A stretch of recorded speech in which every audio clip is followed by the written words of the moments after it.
जय हिंद दोस्तों। आज हम लोग पढ़ने वाले हैं इकोनॉमिक्स में एक ऐसा चैप्टर जो हम लोग के एग्ज़ाम के दृष्टिकोण से बहुत ही इम्पोर्टेंट है। ठीक है, तो चलिए स्टार्ट करते हैं। आज हम लोग पढ़ेंगे पूंजीवादी और पूंजीवादी अर्थव्यवस्था और समाजवादी अर्थव्यवस्था के बीच में अंतर। किसके बारे में? पूंजीवादी और समाजवादी अर्थव्यवस्था के बीच में अंतर। देखिए, इसकी पढ़ने से पहले हम आपको बता दें इसके तो मोटा मोटी थोड़ी जानकारी। तो पूंजीवादी अर्थव्यवस्था वैसी अर्थव्यवस्था होती है दोस्तों जिसमें क्या होता है, पूंजी मतलब पैसा निवेश किया जाता है, किसी व्यक्ति द्वारा पैसा दिया जाता है उस कंपनी को। मान के चलिए कोई एक कंपनी है और उस कंपनी को कोई एक व्यक्ति चला रहा है, तो वो क्या होगा, वो अपने पैसा लगाए, खुद से पैसा लगाएगा, तो वो क्या होगा, उसके लिए पूंजीवादी अर्थव्यवस्था मतलब उसके लिए पूंजी लगा रहा है। पूंजी मतलब क्या हुआ, पैसा। वो पैसा लगा रहा है, उसके बदले में क्या हो रहा है, उसके अगर कंपनी में अगर प्रॉफिट हो रहा है तब भी जाके उसको प्रॉफिट मिल रहा है, अगर नुकसान हो गया तो उसका पैसा भी चला जा रहा है। ठीक है, और वहीं अगर बात करें हम लोग समाजवादी अर्थव्यवस्था में, तो समाजवादी अर्थव्यवस्था में ऐसा नहीं होता है। जबकि समाजवादी में क्या होता है कि उसका जो कार्य, कोई भी कार्य कम करने के लिए क्या होता है, सरकार उस पर पैसा लगाती है। कि सरकार बोलती है कि तुम पैसा, हम पैसा दे रहे हैं, तुम इस काम को करो। अगर घाटा हो गया, मान के चलिए उस कंपनी मतलब उस काम में असफल नहीं हुए, तो क्या पैसा घाटा होगा, लेकिन वो किसका घाटा होगा, सरकार का होगा, बल्कि आपका नहीं होगा। तो समाजवादी में क्या होता है कि सरकार पैसा लगाती है और पूंजीवादी में किसी एक व्यक्ति द्वारा पैसा लगाया जाता है। तो आज हम लोग इसी को पढ़ने वाले हैं। ठीक है, तो देखिए सबसे पहले स्टार्ट करते हैं हम लोग पूंजीवादी अर्थव्यवस्था में। पूंजीवादी अर्थव्यवस्था में आशय जो हमारे अंतर का आधार है, आशय के आधार पर यदि देखें तो पूंजीवादी अर्थव्यवस्था का जो प्रणाली है, इसके अंतर्गत क्या क्या उत्पादन होता है कि सभी जो उत्पादन है, संसाधनों का स्वामित्व एवं प्रबंधन निजी व्यक्ति के पास रहता है। यह क्या कह रहा है कि जो पूंजीवादी अर्थव्यवस्था है दोस्तों, उसमें जो जितना भी उत्पादन होगा, मतलब जितना भी उसका प्रोडक्शन होगा, और साथ ही साथ जितना भी उस पर संसाधन लगेगा, जितना सामान लगेगा उसको उत्पादन करने में, और वो सारी भी जिम्मेवारी, वो जो सारी जिम्मेवारी किसके पास होगी, किसी एक व्यक्ति के पास होता है।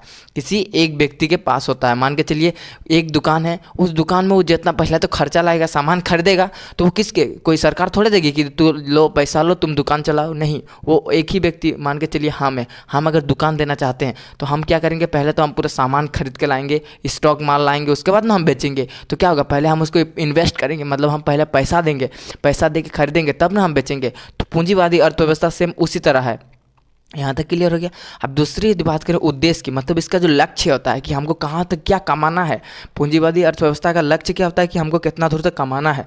तो उसके लिए बात करें हम लोग, पूंजीवादी अर्थव्यवस्था में उत्पादन और वितरण व्यक्ति के लाभ का उद्देश्य होता है। मतलब जो पूंजीवादी का उद्देश्य होता है कि उसका सिर्फ माइंडसेट देखिए होता है कि हमको सिर्फ पैसा कमाना है। क्यों? क्योंकि वो इन्वेस्ट किया है, वो पैसा खर्चा किया है। अगर मान के चलिए 1 लाख रुपये खर्चा किया और उसको 10,000 प्रॉफिट हुआ, तो क्या वो तो घाटा में चल जाएगा, दूसरा दिन दुकानें बंद करके चला जाएगा। ठीक है, तो पूंजीवादी का जो उद्देश्य होता है कि हमको अधिक से अधिक प्रॉफिट हो, मतलब हम जितना इन्वेस्ट किए हैं उससे ज़्यादा हमें प्रॉफिट हो। ये इसका मुख्य उद्देश्य होता है पूंजीवादी अर्थव्यवस्था का। ठीक है, उसके बाद यदि हम लोग बात करें आगे तरफ, देख सकते हैं, थोड़ा साइड कर लेते हैं इसको, आगे हम लोग देखेंगे। देखिए आगे क्या लिखा हुआ है, आगे देखिए आर्थिक विकास, मतलब पूंजीवादी अर्थव्यवस्था का क्या होता है, आर्थिक विकास। आर्थिक विकास किस किस तरह से होता है, देखिए पूंजीवादी अर्थव्यवस्था में उत्पादन के समस्त संसाधनों का उत्पादकता में वृद्धि होती है, जिससे राष्ट्र की तीव्रता विकास में सहायता मिलती है। ये क्या कह रहा है, देखिए पूंजीवादी अर्थव्यवस्था में क्या होता है, हमारा जो भारत का इकोनॉमिक्स है, मतलब भारत का जीडीपी भी बढ़ सकता है। क्यों? क्योंकि किसी दुकान है, मान के चलिए मेरा दुकान में अधिक ग्राहक आएगा, अधिक कमाई होगी, तो हमको अधिक टैक्स लगेगा ना। हम जितना ज़्यादा कमाएंगे उतना ज़्यादा टैक्स देंगे। तो उसी प्रकार हुआ, अगर हर एक क्षेत्र में अगर टैक्स की ज़्यादा मात्रा में होती है, टैक्स ज़्यादा उत्पन्न होगा, सरकार को क्या होगा, जीडीपी का अधिक होगा, जीडीपी बढ़ेगा। तो वही कह रहा है कि अगर आर्थिक विकास इसमें ज़्यादा होता है, पूंजीवादी अर्थव्यवस्था में आर्थिक विकास बहुत ही तेज़ी से होता है, तीव्र अधिक विकास मिलती है। ठीक है, तो ये कह रहा है। आगे देखते हैं आर्थिक स्थिरता। आर्थिक स्थिरता मतलब क्या हो, कह रहा है कि जो पूंजीवादी में है, इसमें क्या, अगर किसी व्यक्ति के पास पैसा कम हो जाता है, किसी दुकानदार के पास अगर पैसा कम हो जाती है, तो वो स्थिर हो सकता है, वो रुक सकता है। लेकिन आगे हम लोग बात करेंगे समाजवादी में इसके जस्ट ऑपोजिट होता है। ये जो इसमें स्थिरता आती है तो इसमें स्थिरता नहीं आती है। ठीक है, तो वो सारे चीज़ को हम लोग पढ़ेंगे। तो अभी हम बात कर रहे हैं आर्थिक स्थिरता। तो आर्थिक स्थिरता में क्या लिखा है, देखिए पूंजीवादी अर्थव्यवस्था में आर्थिक स्थिरता का अभाव रहता है, क्योंकि अति वो न्यून उत्पादन के कारण उतार चढ़ाव व्यापार चक्र आते रहते हैं। कहने का मतलब, अगर किसी व्यक्ति, कोई दुकानदार है, उसने मान के चलिए 110 क्विंटल साबुन लाए, 10 क्विंटल साबुन खरीद के लाए और मान के चलिए उसका साबुन सिर्फ 5 क्विंटल ही बेचा, तो उसका जो 5 क्विंटल तो बर्बाद चला गया ना। वो साबुन अगर नहीं बेचा तो उसका पैसा उसके पास नुकसान चला गया। तो वो कह रहा है कि न्यूनतम जो हमारा पूंजीवादी में है, पूंजीवादी में आपका पैसा बढ़ भी सकता है, घट भी सकता है। तो यही कह रहा है आर्थिक स्थिरता आ सकती है, कभी आपके चलिए आपको प्रॉफिट हो सकता है, कभी आपको लॉस भी हो सकता है, ठीक है। तो ये सारे चीज़ कह रहा है, ठीक है। आगे हम लोग देखेंगे लचीलशीलता, मतलब लचीलशीलता लोचशीलता, सॉरी लोचशीलता। लोचशीलता कहने का मतलब अगर आपका प्रोडक्शन में बढ़ता है, अगर आपका प्रोडक्शन मतलब आपका उत्पादन में चेंज आता है तो आपका जो डिमांड है वो भी चेंज आएगा। क्या कह रहा है, अगर आपका उत्पादन में चेंज आता है तो आपके डिमांड में भी चेंज आएगा, यही कहता है। मगर मान के चलिए अगर आपका डिमांड अगर तेजी है, मान के चलिए लोचशीलता को आप पहले समझ लीजिए क्या कह रहे हैं। लोचशीलता, लोचशीलता हम लोग किसे कहते हैं, मान के चलिए अगर आपका डिमांड में अगर तेज़ी आती है, डिमांड में चेंज होता है, आपका डेल्टा टी को कहते हैं हम लोग। डिमांड में अगर चेंज आता है तो आपका प्राइस में भी चेंज आएगा। क्या आएगा, प्राइस में भी चेंज आएगा। यानी हम इसको कह सकते हैं डेल्टा टी बटा डेल्टा पी, डेल्टा टी बटा डेल्टा पी। डेल्टा टी बटा डेल्टा पी को हम लोग क्या कहते हैं, इसको हम लोग कहते हैं डिमांड और इसको कहते हैं हम लोग प्राइस। मतलब अगर डिमांड में चेंज आया तो आपको प्राइस घटाना पड़ेगा। मान के चलिए आप साबुन खरीदें और आपका उस साबुन का क्यों आपको डिमांड नहीं है, मतलब ग्राहक आपको उस साबुन की ज़रूरत नहीं है, वो साबुन आपको नहीं खोज रहा है, तो क्या होगा, आपका प्राइस में चेंज करना पड़ेगा ना कि उसका चलो भाई वो साबुन तो नहीं बिक रहा, हम कम दाम में ही बेच दें। तो वो हो सकता है, इसे हम लोग कहते हैं लोचशीलता, उसे हम लोग क्या कहते हैं, लोचशीलता। तो दोस्तों लोचशीलता का मतलब क्या हुआ कि प्राइस अगर डिमांड में चेंज हो रहा है तो आपको प्राइस भी घटाना पड़ेगा। अगर मान के चलिए 10 रुपये का कुरकुरे को अगर कोई नहीं लेने खोज रहा है तो आपको वो 5 रुपये करना पड़ेगा, 8 रुपये करना पड़ेगा। तो यही है हमारा लोचशीलता। तो पूंजीवादी अर्थव्यवस्था में क्या होता है, लोचशीलता का गुण पाया भी जाता है। इसमें लोचशीलता गुण पाया जाता है। क्यों पाया जाता है, कोई भी दुकानदार है वो मान के चलिए 10 किलो, मान के चलिए कोई क्या बोलते हैं ढाबा वाला है, ठीक है, और उसने क्या किया, समोसा बना दिया। अब समोसा बहुत अधिक मात्रा में जब बना दिया तब क्या बहुत लोग आ गए, थोड़ा बहुत लोग तो खाए, लेकिन जिसका बहुत सारा समोसा बच गया तो वो क्या करेगा, उस पैसा को घटाएगा ना कि नहीं भाई हम 10 रुपये में 2 समोसा दे रहे थे, चलो अब 10 रुपये में हम 3 समोसा देंगे, तब जाके उसका बिक सकता है। तो ये क्या होता है, पूंजीवादी अर्थव्यवस्था में ये सारे गुण दिखाई देते हैं। पूंजीवादी अर्थव्यवस्था में लोचशीलता का गुण दिखाई देता है, ठीक है। तो ये सारे गुण पाए जाते हैं। नेक्स्ट है देखिए स्वतंत्रता। स्वतंत्रता का अर्थ क्या है, पूंजीवादी अर्थव्यवस्था में स्वतंत्रता के प्रत्येक व्यक्ति, आगे क्या लिखा है देख लेते हैं। देखिए स्वतंत्रता पढ़े थे हम लोग, पूंजीवादी अर्थव्यवस्था में प्रत्येक व्यक्ति को अपनी पसंद और व्यवसाय चुनने की स्वतंत्रता मिलती है। कहने का मतलब जो पूंजीवादी अर्थव्यवस्था है दोस्तों, उसमें क्या है कि कोई व्यक्ति अगर मान के चलिए हम ठेला खोलना चाहता है, मतलब वो दुकान खोलना चाहता है, वो ढाबा खोलना चाहता है, तो वो अपना बिजनेस खुद पहचान सकता है कि मान के चलिए आप हैं, अगर आप चाहते हैं कि हम एक रेस्टोरेंट खोल देंगे, ठीक है भाई, आपके पास अगर पैसा है तो आप खोलिए, अगर पैसा नहीं है तो क्या ठेला खोलना पड़ेगा, ठीक ना, वही है। तो इसमें क्या होता है, आप पूंजीवादी अर्थव्यवस्था में क्या है, आप खोल सकते हैं, जो मन आप कर सकते हो, आप अपना व्यवसाय खोल सकते हो अपने मनपसंद के अनुसार, ठीक है। तो ये तो हो गया दोस्तों हमारा पूंजीवादी अर्थव्यवस्था के बारे में। तो चलिए पढ़ लेते हैं हमारा समाजवादी अर्थव्यवस्था के बारे में। तो देखिए स्टार्ट करते हैं हम लोग समाजवादी अर्थव्यवस्था के बारे में, ठीक है। देखिए समाजवादी अर्थव्यवस्था क्या कह रहा है, समाजवादी अर्थव्यवस्था प्रणाली में उत्पादन के सभी महत्वपूर्ण संसाधनों का स्वामित्व का सरकार के अंडर में होता है। हमने इसमें देखा सभी एक व्यक्ति के पास हो रहा था, जितना भी इसका काम लग रहा था, जितना पैसा खर्च कर रहा था वो एक व्यक्ति कर रहा था, लेकिन इसमें क्या कर रहा है, एक आदमी कर रहा है, मतलब सरकार द्वारा पैसा खर्च किया जा रहा है इस चीज़ में। किसके द्वारा, सरकार द्वारा पैसा खर्च किया जा रहा है, ठीक है।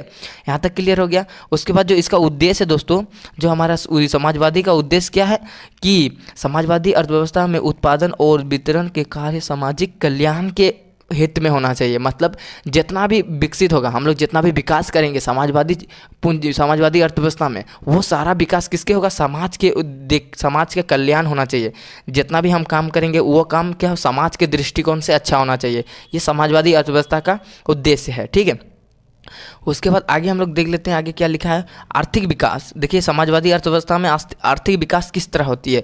इसमें क्या होता है, सामाजिक अर्थव्यवस्था में तीव्र आर्थिक विकास संभव नहीं हो पाता। क्यों, जबकि हमने देखा पूंजीवादी अर्थव्यवस्था में इसमें मतलब बहुत ही तेज़ी से अपना विकास कर रहा था। कोई व्यक्ति ज़्यादा प्रोडक्शन कर रहा था, ज़्यादा बिक्री हो रहा था, उसके पास क्या ज़्यादा डेवलपमेंट हो रहा था, वो ज़्यादा डेवलप कर रहा था। लेकिन जब समाजवादी अर्थव्यवस्था में क्या होता है, उतना ज़्यादा डेवलप नहीं हो पाता। क्यों, क्योंकि समाज को लेकर के चलना है। कोई उसमें क्या होता है कि लेबर की ज़रूरत होती है, तो वो कौन होता है, वो समाज के लोग ही करते हैं। और सरकारी चीज़ों को तो आप जानते ही हैं, अगर किसी व्यक्ति को आप भेज देंगे सरकारी काम पे ना, तो वो उतना अच्छा से करेगा ही नहीं, क्योंकि उसका माइंडसेट ही ऐसा है कि ये तो सरकारी काम है, इसमें मेरा अगर हम अच्छा से काम करेंगे तो दूसरा नहीं करेगा। एक दूसरे के बीच में कंपटीशन चलते रहता है, जिस कारण क्या होता है सरकारी काम में अच्छा से हमारा दिखाई नहीं देता, सरकारी काम अच्छा हो ही नहीं पाता है, ये इसका माइंडसेट रहता है। ठीक है, तो इसमें हम कह सकते हैं आर्थिक विकास उतना तेज़ी से नहीं हो पाता है, यही कारण है। ठीक है, नेक्स्ट की तरफ बढ़ लेते हैं। तो नेक्स्ट देखते हैं आर्थिक स्थिरता।